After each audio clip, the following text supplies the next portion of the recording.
It's 2024 and I'm sitting in my university classroom talking to my class friend, who looks like he's about to fall asleep. Or maybe he's about to get up and strangle me, I can't tell. We've both settled into a tense silence, and the constant chatter coming from the other table seems to taunt me. Why aren't you talking, Ivor? What, does your friend not like talking to you? But this time I'm not hunched over in my chair, my mind's scrambling for words. This time I'm sitting back, I've got a smile on my face, and I'm thinking to myself, okay, Ivor, it's time to use those communication skills you learned in that YouTube video last night. And so I open my mouth and I say to my friend, you won't believe what happened to me last weekend. And I tell the most perfectly articulated story with the best facial expression, all the communication skills, just like a TED Talk speaker would. I finally finish, proud of myself, and look over to my friend just to see that he is sitting there with the exact same bored, annoyed facial expression as before. Clearly, these communication skills I learnt weren't helping. This story is an exaggerated example of a real time where I focused far too much on certain communication skills and not enough on others, and the result was I wasn't able to connect with people. If you're anything like me, you see these YouTube videos that promise to perfect your communication skills, and there's all these drills they give you and all these hacks to speak more articulately, you can use your face more, you feel like you're a better communicator as a whole, and therefore you're more charismatic and you're more attractive and you're more likable. And while that may be somewhat true, it's only a tiny little part of what is actually you have to work on.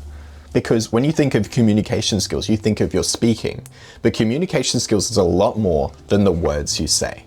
Communication skills, if you ask me, is the ability to get your message across and to get other people's message to be understood by you, right? Like that is the essential skills that you need to communicate with others effectively, right?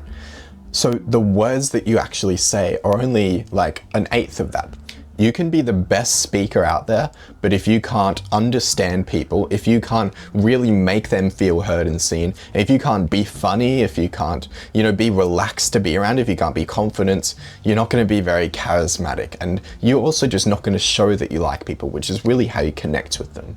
And again, I'm sure that you know that all these other things are very important, but they're even more important than I think most people realize. And that's again just because the narrative is so caught up on communication skills.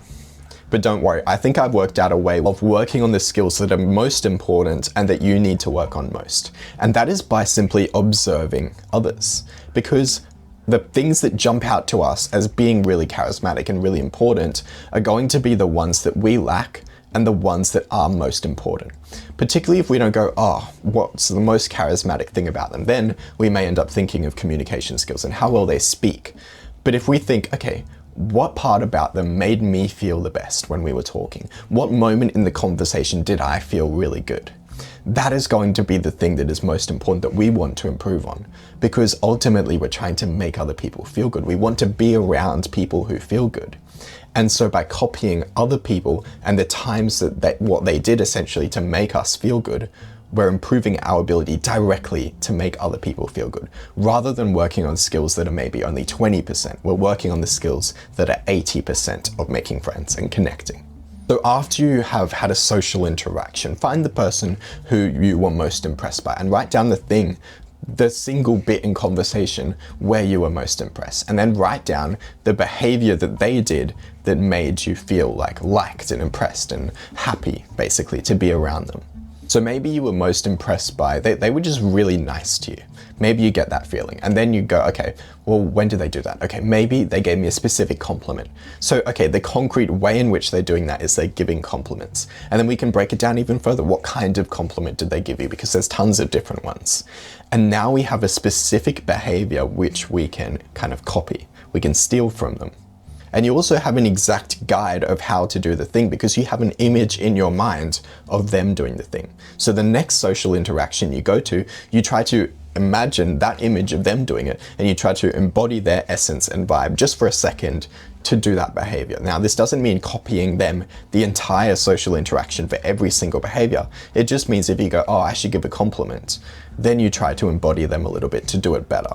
Or to just go, oh, I should give a compliment. You go, what would this person do right now? That doesn't mean that you're going to copy everything that they do, because again, you're only writing down the thing that you liked about them the most. So you're not writing down everything that they did. So you're not going to copy everything that they did. And so as a result, you're still going to be your own person who's taken stuff from lots of different people. You're not going to be copying one person. And sometimes you can just copy something you've learned from a YouTube video. The thing is though, that a lot of stuff is on listening, which isn't really, you don't get good examples of listening in a YouTube video. You get examples of speaking, and you don't get examples of, how you should nod when you're talking to people. You get examples of how you should nod when you're talking, for example. And so YouTube is fine, but again, I think it's a little bit skewed towards certain skills more than others. Other thing is that you need the confidence to apply these communication skills. You can learn all the communication skills you want, but if you go to say them in a conversation, a real conversation, and you go, that doesn't really feel like me, it doesn't feel natural, I don't know if I should do that, because you lack confidence, then there's no use essentially having it. And so communication skills, even the ones that you may have been focusing on, they may not be as important because there's a prerequisite to actually applying those skills, which is confidence. And so when people say, making friends and communication skills is 80% confidence, I 100% agree. I have plenty of videos on this. There's plenty of videos out on the internet on confidence, but really just remember that when it comes to communication skills and speaking how you want to speak, if you want to speak in a certain way, there is nothing more you than that. It doesn't matter how you used to speak, because that's the old you. You don't want to go off the old you's identity and constantly stick to that. If you want to do something, that is the current you, and you should express how you want to express yourself, regardless of how you used to in the past. So remember that and pair that with writing down and working on stuff that you've actually seen in conversation that made you feel really good. So the only question left is, are you going to put this information in your head, or are you going to put it into practice? Thanks for listening. Have a great day.